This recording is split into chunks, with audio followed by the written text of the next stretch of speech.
The Elden Ring cinematic universe is arguably one of YouTube's most creative and expressive mediums, hosting different restrictions, calling for personalized solutions to incoming problems, revealing the thought processes of different creators as well as their personality. That's almost the entire allure of these videos. But, we're not here to talk about that.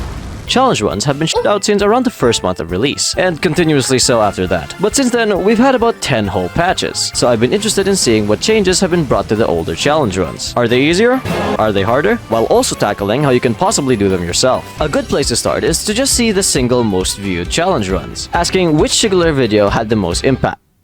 Oh. No Death has had a pretty tight relationship with Souls games. In a series of games with mechanics that accommodate dying, it is naturally interesting to complete it without dying at all. So, how does Elden Ring fare in all of that? One of the pitfalls of older versions of No Death or No Hit is that the exploits or cheese strats involved in it have been patched out. This usually only requires a little bit of rerouting, but it does often have a big impact on what you choose to do. A good example of this is the Somber Stone 7 in Volcano Manor that you used to be able to jump to. This pretty much guarantees that Somber weapons are better for safer runs because you can get to +9 before entering Lindel. But what I find that is arguably the silliest culture when it comes to No Death is the common practice of speccing entirely into damage and killing the boss as fast as possible. This is entirely valid when it comes to no-hit challenges, and is likely where people took the idea from. But I feel like if you are considering the strategy, you really need to consider that the people that do this are really good at the game. Now, I can relate to that strategy because that's how I approach every game. But I want to speak for the common folk when I say that this is probably the worst way to approach a no-death run, and present the idea that even if you aren't good at the game, you can still complete your own no-death run. I'll dangle the answer for a moment because I want to bring your attention back to the old games for some context. The world in Soulsborne series usually worked as an area that you have to explore, being a preamble to a boss. This means the progression of your power level is pretty linear, basically spiking when you get to the next boss. What I'm trying to say is that in those games, the approach of trying to get as much damage as possible was the most viable strategy, which is probably why it is often perceived that you should do the same in Elden Ring. That's what's often forgotten about Elden Ring though, that it is fundamentally different to Dark Souls. You might have noticed that after a certain point in the game, bosses start to do an unhinged amount of damage. If you want to understand why this is the case, just look at the area that the boss is from, and then look outside of that. How much land are players allowed to explore before they reach that boss? You'll notice that the reason this boss does this much damage is because its difficulty is accommodating for players who have explored all of this area and used up all of the levels and the gear that they can get from it. That player is a lot more powerful than you think, by the way. So what is the solution to easier no-death runs? Well, get this. Don't you think that maybe in a no-death run, you should try to avoid dying? Let's look at PewDiePie's video for a moment and check on his strategy. The general idea of it is to get good weapons, spec into it, and try the best damaging methods to take down the bosses. While I am going to complain about the Moonveil, it's not because of what you think. It is definitely a good choice of a weapon dealing high damage and high poise damage, arguably one of the best. The problem lies here: 23 intelligence and 18 dexterity. That's a pretty big sacrifice. To add that, you have to fight this motherfucker inside of this cave. I mean, look, even in his successful run, Pewds almost died in this cave after 40 minutes of preparation, and continuing the run by playing a huge chunk of the game under 1000 health. What can be improved about this challenge run? Mindset.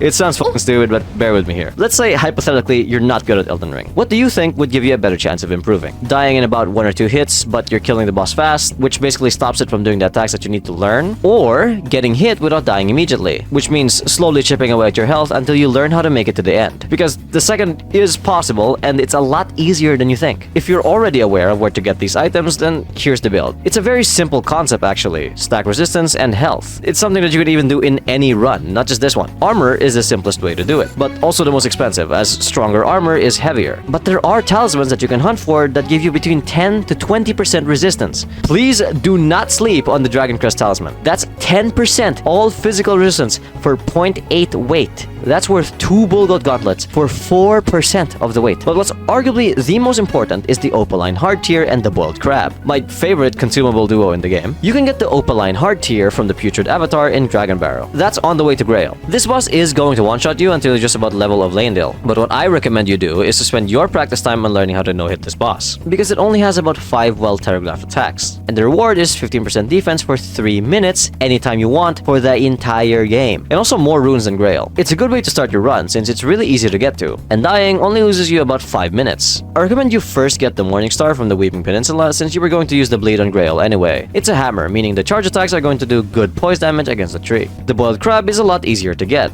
Simply do the Raya quest to meet Bogart. After you buy the necklace, buy a boiled prawn and then leave. And then once you unlock Altus, he'll automatically move up to this spot while he'll sell you an unlimited amount of boiled crab forever. This is 20% damage negation. 20%! No wait, no nothing. You just buy it. Not to mention, all of these methods stack together for a total of fuck all damage from bosses that are meant to one-shot you.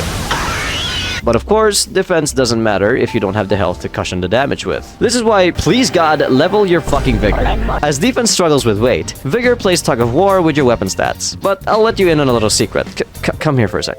No one, not your friends, your family, your ancestors, or your descendants, and especially not your weapon, will give a shit if you spec into it.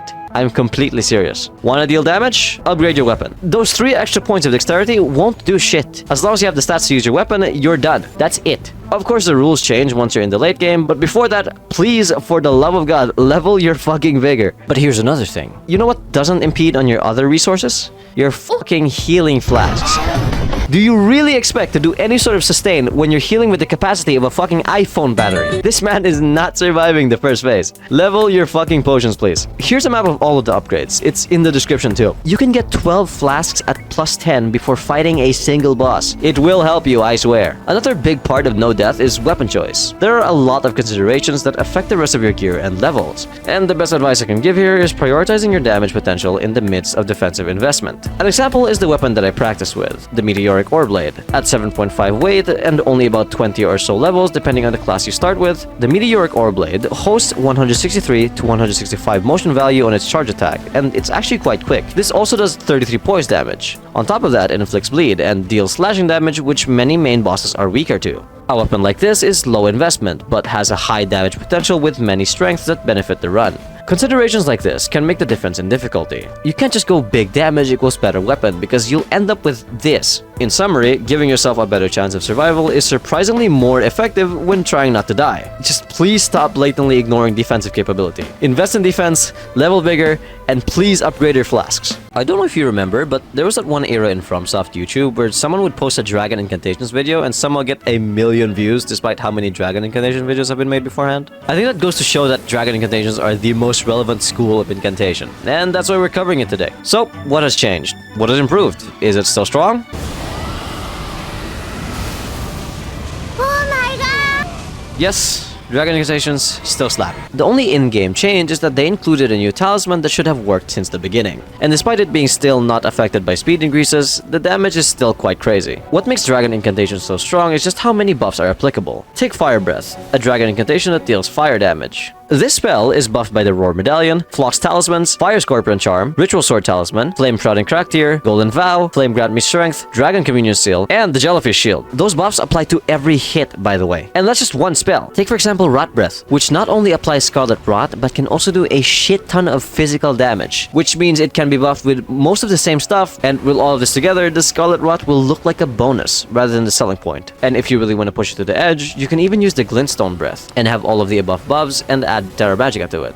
Have fun seeing big numbers. But surely all that power comes with a caveat. Well, yes, there is a big caveat. Dude, I swear to God, I'm not joking when I say it feels like I'm fucking stepping on nails and that's controlling the game, bro. I literally have to sit there for 5 minutes for my attack to go off, and by then they would have had enough time to charge God's ultra magic fucking lightning cock and throw it straight at my head because I'm standing still. Bro, this game is so boring with incantations. That's right. It is literally faster for a Genshin Impact fan to get laid than it is for a Dragon Incantation to finish casting. And this complaint is coming from someone who often uses setups, as my playstyle mostly incorporates fully charged heavy attacks with weapons. So, loading all of that damage in one hit is crucial to the fight. But this is just on another level. That is not to mention the difference in speed between the early and late game bosses. Quite often, you'll struggle to release the full cycle of the attack, although I do highly recommend that you invest in defense and poise in the late game. That makes it so that you can take a little bit of damage while spewing out your dragon juice. Having a poise setup makes it a lot more plausible in the late game. Just remember what I said in the no death section, and don't be afraid to dump the Scorpion Talismans for extra defense.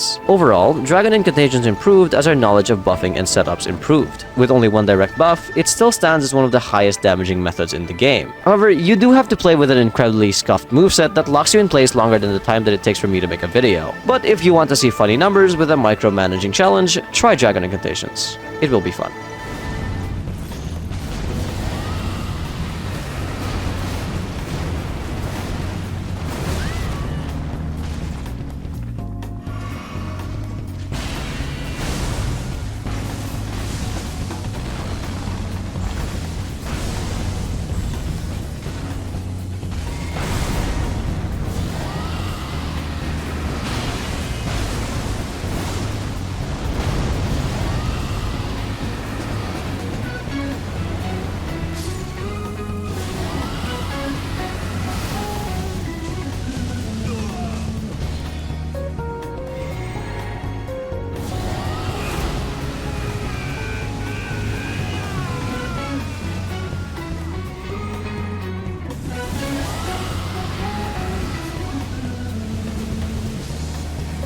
This next one is also a little intertwined with the history of the Soulsborne series. Magic has commonly been sort of an afterthought or tool to sneak in some extra damage. It looks about as clunky and is pretty much entirely outclassed by normal weapons. Fast forward to Elden Ring, where sorceries are just as clunky, but half of them actually work now, while another 10% can destroy almost the entire game on its own. That is why after Iron Pineapple made the initial wave by posting about how strong sorceries can get, Challenge Run YouTubers everywhere collectively went, "Fuck, I was gonna do that." But what is arguably the most important improvement that Elden Ring brings to sorceries is the inclusion of varied schools of magic. Magic stones, boulders, swords, glint swords, magma, giant hammers, giant explosions, and a giant fuck-off laser. It's not enough for just the variety to exist, it's the specification into certain groups that made them easier to digest as a challenge run. Even I had a taste of that sauce.